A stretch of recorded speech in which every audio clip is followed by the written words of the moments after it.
Hello viewers, எல்லாருக்கும் வணக்கம். நம்ம இந்த வீடியோவில் 17th January 2024 மார்க்கெட் அப்டேட்டை பார்க்கலாம்.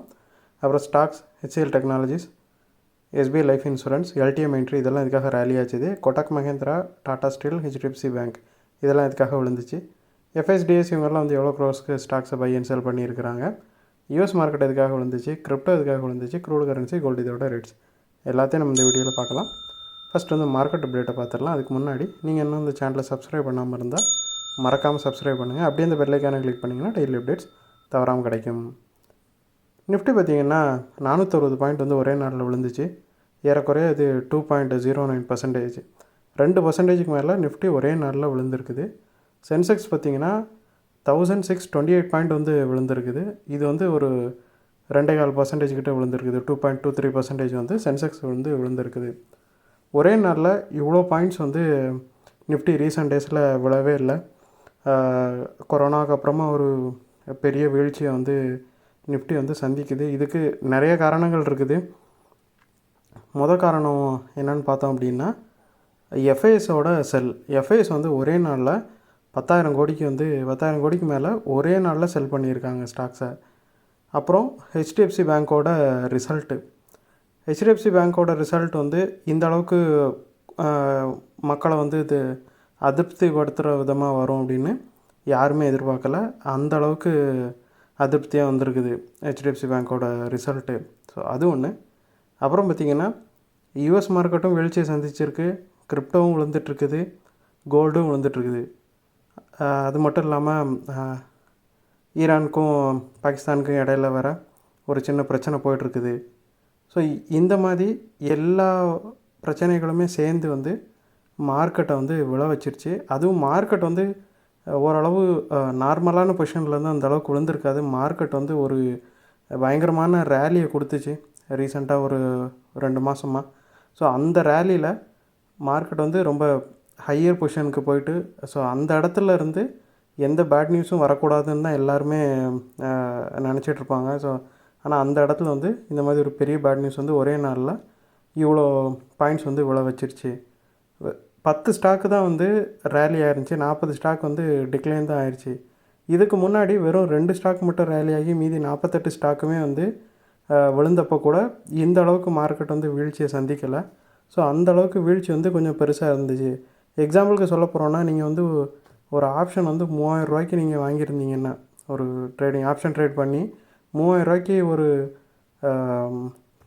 புட் ஆப்ஷன் வாங்கியிருந்தீங்கன்னா, அதோட ரேட்டு மறுநாள் காலையில் பார்த்திங்கன்னா 13,000 ரூபா. ஸோ அந்த அளவுக்கு இருந்துச்சு வீழ்ச்சி. ஒரே நாளில் உங்களுக்கு வந்து அந்த அளவுக்கு 400% வந்து உங்களுக்கு லாபம் தர்ற அளவுக்கு வீழ்ச்சி இருந்துச்சு. ஸோ இது வந்து கண்டிப்பாக ஒரு டெம்பரவரியான வீழ்ச்சி தான். கண்டிப்பாக வந்து மார்க்கெட் ரெக்கவர் ஆகிறதுக்கு தான் பார்க்கும். ஏன்னா வேறு எந்த பெரிய பேட் நியூஸஸும் இப்போதைக்கு அலைண்டாக இல்லை. ஸோ இருந்தாலும் கொஞ்சம் கேர்ஃபுல்லாக ட்ரேட் பண்ணுறது நல்லது. அப்புறம் ஸ்டாக்ஸை பார்த்தோன்னா, ஹெச்சிஎல் டெக்னாலஜிஸ் பார்த்தோன்னா ஒரு 20 பாயிண்ட் வந்து ரேலியாக இருந்துச்சு. ஸோ அதுக்கு ரீசன் வந்து ஹெச்சிஎல் டெக்னாலஜிஸோட டிசம்பர் நெட் சேல்ஸ் வந்து 12,531 கோடியாக அவங்க வந்து அறிவிச்சிருந்தாங்க. இது வந்து ஒரு 1.07% அப்பு இயர் டு இயர் கம்பேர் பண்ணுறம்போது. அவங்களோட நெட் ப்ராஃபிட் பார்த்திங்கன்னா 3,349 கோடி வந்து சொல்லியிருக்கிறாங்க. இது வந்து டிசம்பர் குவார்ட்டரில் வந்து 4.79% வந்து ரேலி ஆகிருக்குது அவங்களோட நெட் ப்ராஃபிட்டு. ஸோ இந்த குட் நியூஸுனால ஹெச்சிஎல் டெக்னாலஜி வந்து ரேலி ஆகிருக்குது. அப்புறம் எஸ்பிஐ லைஃப் இன்சூரன்ஸை பார்த்தோம் அப்படின்னா, அவங்க வந்து 52 வீக் ஹையில் இருந்துச்சு. அதிலேருந்து ஒரு ஃபியூ டேஸாக விழுந்துட்டு இருந்தது. இப்போ மறுபடியும் ரெக்கவரி ஆகி மேலே போகுது. அப்புறம் எல்டிஎம் என்ட்ரி பார்த்தோம் அப்படின்னா, இதோட ரிசல்ட்டு வர இருக்குது. அதனால் இது 20% இருக்கும். அதோட ரிசல்ட் வந்து பாசிட்டிவ் சைடில் 20% அப்பாக இருக்கும் அப்படிங்கிற எக்ஸ்பெக்டேஷனில் வந்து எல்டிஎம் என்ட்ரி கொஞ்சமாக ரேலி ஆச்சுது. அப்புறம் கொட்டாக் மஹேந்திராவை பார்த்தோம் அப்படின்னா, அவங்களோட ரிசல்ட் வந்து 20ஆம் தேதி வருது. பட்டு கொட்டாக் மஹேந்திரா பேங்க்கில் வந்து மார்ஜின் ப்ரெஷர் வந்து ரொம்பவே அதிகமாக இருக்குதுன்னு சொல்கிறாங்க. அது மட்டும் இல்லாமல் இப்போ காஸ்ட் ஆஃப் ஃபண்ட்ஸோட அதாவது ஃபண்ட்ஸோட காஸ்ட் வந்து இப்போது ரொம்பவே அதிகமாகிட்டுருக்குது. ஸோ இந்த நேரத்தில் மார்ஜின் ப்ரெஷரும் இருக்கிறப்போ கண்டிப்பாக அது கொட்டாக் மஹேந்திராவோட ரிசல்ட்டை ரொம்பவே பாதிக்கும், ரிசல்ட் அந்த அளவுக்கு நல்லா வராது அப்படிங்கிற மாதிரி மார்க்கெட் எக்ஸ்பெக்ட் பண்ணுது. ஸோ அதனால் கொட்டாக் மஹிந்திரா கொஞ்சமாக விழுந்திருக்குது.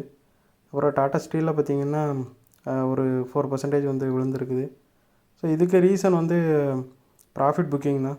ஏன்னா டிசம்பர் ப்ரொடக்ஷன் வந்து ரைஸ் ஆனதுலேருந்து நல்லா ரேலி ஆகி ஆல் டைம் ஹைக்கு போச்சுது. இப்போ ப்ராஃபிட் புக்கிங்னால கொஞ்சமாக விழுந்திருக்குது.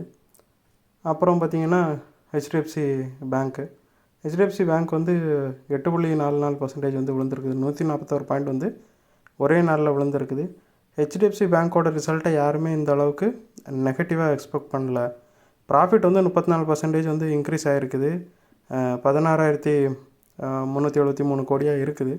ஸ்டில் வந்து மார்க்கெட் வந்து அந்த ரிசல்ட்டை பார்த்து ஷாக் ஆகிற விஷயம் என்னன்னு பார்த்தோம் அப்படின்னா, லோன் டு டெபாசிட் ரேஷியோ வந்து ரொம்பவே ஹையராக இருக்குது. அதாவது ஹெச்டிஎஃப்சி பேங்க்கும் ஹெச்டிஎஃப்சியும் மெர்ஜ் ஆச்சுது இடையில இந்த வருஷம், போன வருஷம். அப்போ பார்த்திங்கன்னா அதுக்கு மெர்ஜ் ஆகிறதுக்கு முன்னாடி வந்து அவங்களோட லோன் டு டெபாசிட் ரேஷியோ வந்து 85லேருந்து 89% தான் இருந்துச்சு. விச் மீன்ஸ் வந்து அவங்க 85 ரூபா லோன் கொடுக்குறாங்கன்னா 100 ரூபா டெபாசிட் ஆகும், அந்த மாதிரி தான் இருந்துச்சு. ஆனால் இன்றைக்கி பார்த்தோம் அப்படின்னா அதாவது மெர்ஜ் ஆனதுக்கு அப்புறம் இந்த ரிசல்ட்டில் என்ன சொல்லியிருக்காங்க அப்படின்னா, அவங்களோட லோன் டு டெபாசிட் ரேஷியோ வந்து 110% இருக்குது. அதாவது 110 ரூபா லோன் கொடுத்தா 100 ரூபா தான் இவங்களுக்கு டெபாசிட் ஆகுது. அதாவது டெபாசிட் ஆகிற காசை விட இவங்க அதிகமாக லோன் கொடுத்துட்ருக்காங்கங்கிற மீனிங்கில் தான் அந்த டேட்டா சொல்லுது. ஸோ இது வந்து மார்ஜின் ப்ரெஷரை ரொம்பவே இன்க்ரீஸ் பண்ணும். ஸோ இது வந்து வரக்கூடிய குவார்ட்டர்களில் வந்து ரொம்ப நெகட்டிவ் திங்ஸை வந்து ப்ராஃபிட்டில் கொடுக்கறதுக்கு வாய்ப்புகள் அதிகமாக இருக்குது. ஏன்னா ஹெச்டிஎஃப்சி பேங்க் வந்து இருக்கிற நிஃப்டி 50ல் இருக்கிற 50 ஸ்டாக்லையுமே பார்த்திங்கன்னா வெயிட்டேஜ் வந்து ரொம்பவே அதிகமான ஸ்டாக்கு. ஃபஸ்ட்டு ஸ்டாக் இது தான் ஹையர் வெயிட்டேஜ். இதுக்கப்புறம் தான் மீதி எல்லா ஸ்டாக்கோட வெயிட்டேஜும் இருக்குது. ஸோ அந்தளவுக்கு இருக்கிறப்போ இதோட லாப நஷ்டங்கள் வந்து கண்டிப்பாக மார்க்கெட் வந்து பாதிக்கும். ஸோ அதுதான் நடந்திருக்குது. இந்த அளவுக்கு மார்க்கெட்டும் விழுந்திருக்குது. அப்புறம் எஃப்ஐஸை பார்த்திங்க அப்படின்னா 2 நாளாக பை பண்ணிட்டு இருந்தவங்க 10,578 கோடிக்கு வந்து முதல் நாளாக செல் பண்ணுறாங்க. டிஏஎஸ் வந்து ஒரு 4,000 கோடிக்கு அவங்க பை பண்ணியிருக்கிறாங்க. எஃப்ஐஸுக்கு ஈக்குவலாக அவங்க வந்து ட்ரை பண்ணாலும் பட் அந்தளவுக்கு அவங்களால பை பண்ண முடியல. ஒரு 4,000 கோடிக்கு தான் பை பண்ணியிருந்தாங்க. 2 நாளாக செல் பண்ணிட்டு இருந்தவங்க முறையாக பை பண்ணியிருக்கிறாங்க. அப்புறம் யூஎஸ் மார்க்கெட்டை பார்த்தோம்னா டவ் வந்து 94 பாயிண்ட் வந்து விழுந்திருக்குது. S&P 500 26 point விழுந்திருக்குது. நாஸ்டாக் வந்து 88 பாயிண்ட் வந்து விழுந்திருக்குது.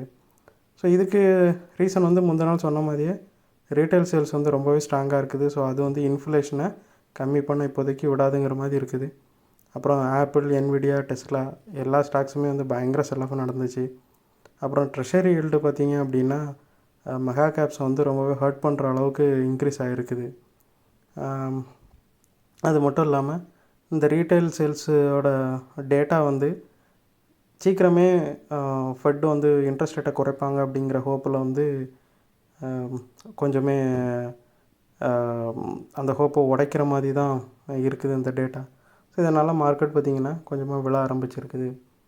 அப்புறம் கிரிப்டோவை பார்த்திங்க அப்படின்னா ப்ராஃபிட் புக்கிங் மாதிரி விழுந்துட்டுருக்குது. ETF அப்ரூவலுக்கு அப்புறமே வந்து கிரிப்டோ வந்து சரிஞ்சிக்கிட்டே தான் இருக்குது. பிட்காயின் வந்து இறங்குமாகவே இருக்குது. இப்போது 42,614 இருக்குது பிட்காயின். 531 பாயிண்ட் வந்து விழுந்திருக்குது. எத்திரியமும் 65 பாயிண்ட் விழுந்திருக்குது. பினான்ஸ் வந்து ஒரு 4 பாயிண்ட் வந்து விழுந்திருக்குது. ஸோ கிரிப்டோவில் என்ன சொல்கிறாங்கன்னு பார்த்தீங்கன்னா, பிளாக் ராக் வந்து பிட்காயின் ETF தொடங்கினதுக்கப்புறமா ஒரே வாரத்தில் வந்து அவங்களோட அசட் அண்டர் மேனேஜ்மெண்ட் வந்து $1 பில்லியன் இருக்குது.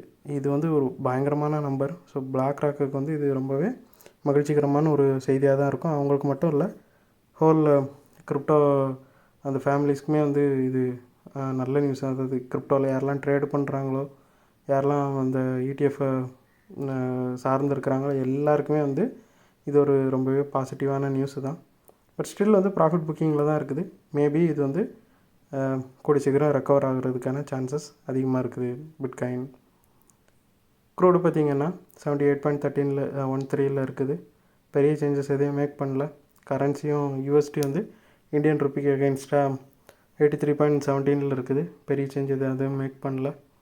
பிரிட்டனோட பவுண்ட் மட்டும் கொஞ்சமாக ரேலி ஆகிருக்குது. ஒரு 0.44 வந்து ரேலி ஆகிருக்குது. யூரோ வந்து 0.04 வந்து விழுந்திருக்குது. கோல்டு பார்த்திங்கன்னா 2008 இருக்குது. 21 பாயிண்ட்ஸ் வந்து விழுந்துருக்குது. 1.05% ஃபால் இது. ஸோ கோல்டு வந்து முக்கியமான ரீசன் வந்து யூஎஸ்டி, அதாவது யூஎஸ் டாலர் வந்து ரொம்ப ஸ்ட்ராங்காக இருக்குது. அது இப்போதைக்கு விழுற மாதிரி தெரியல. அதனால் கோல்டு வந்து விழுந்துட்டுருக்குது. இன்னொன்று ரேட் கட்டு சீக்கிரமே பண்ணுவாங்க அப்படிங்கிற ஹோப்பில் வந்து கொஞ்சமாக தொய்வு ஏற்பட்டிருக்குது. இந்த வருஷம் முடியாத வரைக்குமே அவங்க வந்து ரேட் கட்டை பற்றி பேசுவாங்களா என்னங்கிறது டவுட் ஏற்படுத்துகிற விதமாக தான் அந்த வர்ற டேட்டாஸ் எல்லாம் இருக்குது. ஸோ அதனால் கோல்டும் கொஞ்சம் சரிஞ்சிருக்குது. இந்த வீடியோவில் நான் உங்களுக்கு கொடுத்த இன்ஃபர்மேஷன்ஸ் எல்லாம் கண்டிப்பாக ஹெல்ப்ஃபுல்லாக இருந்திருக்கும் நான் நம்புகிறேன். இது உங்களோட ஃபியூச்சர் ட்ரேடிங் செஷன் கண்டிப்பாக ஹெல்ப் பண்ணும். இந்த வீடியோ உங்களுக்கு பிடிச்சிருந்துச்சின்னா லைக் பண்ணுங்கள், ஷேர் பண்ணுங்கள், மறக்காம சேனலுக்கு சப்ஸ்கிரைப் பண்ணுங்கள். அப்படியே இந்த பெல் ஐக்கானை கிளிக் பண்ணிங்கன்னா டெய்லி அப்டேட்ஸ் தவறாமல் கிடைக்கும். தேங்க்ஸ் ஃபார் வாட்சிங். Keep supporting. தேங்க்யூ.